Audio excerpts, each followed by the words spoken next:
అందరికీ నమస్కారం. నేను మీ హేమ సుబ్రహ్మణ్యన్ హోమ్ కుకింగ్ తెలుగుకి స్వాగతం.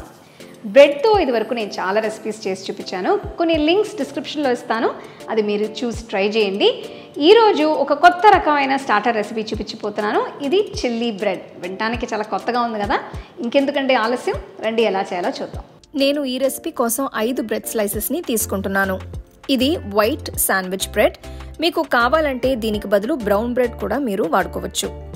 ముందు ఈ బ్రెడ్ స్లైసెస్ అన్నిటికీ ఉన్న సైడ్స్ని కట్ చేసి వీటిని ఇలా ఈక్వల్ సైజ్ పీసెస్ వచ్చేట్టు కట్ చేయాలి. ఇవన్నీ ఈవెన్గా ఉంటే చిల్లీ బ్రెడ్ చూడడానికి కూడా బాగుంటుంది. సో వీటిని పక్కన పెట్టి ఒక వెడల్పాంటి ప్యాన్లో నేను 3 టేబుల్ స్పూన్ల నూనె వేస్తున్నాను. పొయ్యిని మీడియం హై ఫ్లేమ్లో ఉంచి ఇందులో బ్రెడ్ పీసెస్ అన్నిటినీ వేసి అవి గోల్డెన్ బ్రౌన్ రంగులోకి మారేంత వరకు వేయించాలి.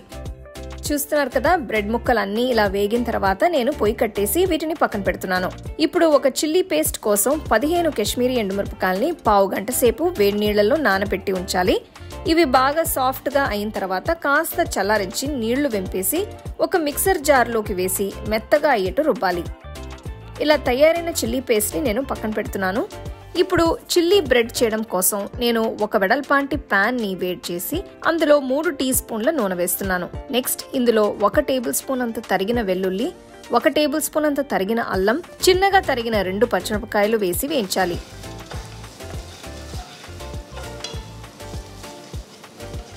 నెక్స్ట్ నేను 1 మీడియం సైజ్ ఉల్లిపాయల్ని కూడా చిన్నగా కట్ చేసి ఇందులో వేస్తున్నాను. అలాగే చిన్నగా తరిగిన ఒక పెద్ద క్యాప్సికం ముక్కని కూడా ప్యాన్లో వేసి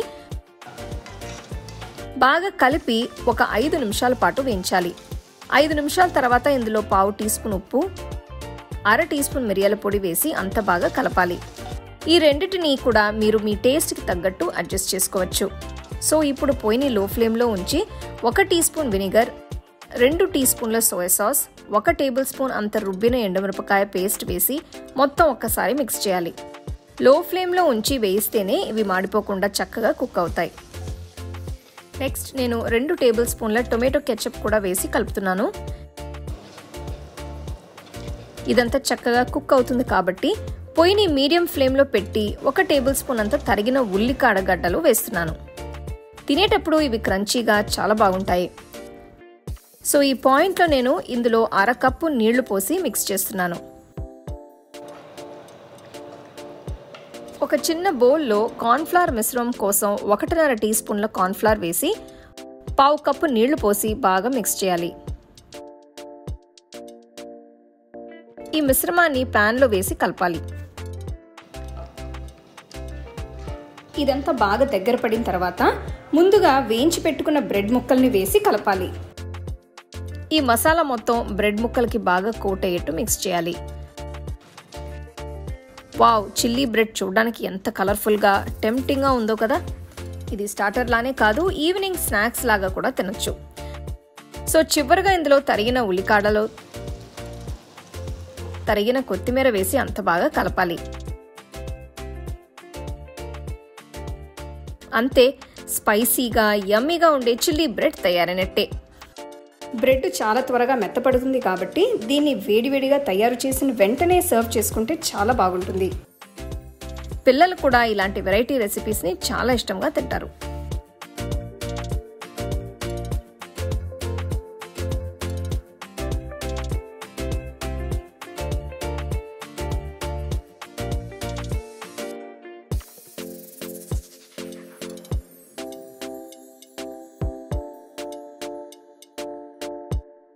ఇంట్లో ఎప్పుడైనా బ్రెడ్ మిగిలిపోతే లేకపోతే ఏదైనా డిఫరెంట్గా తినాలనిపించినప్పుడు ఈ చిల్లీ బ్రెడ్ రెసిపీని ట్రై చేసి చూడండి.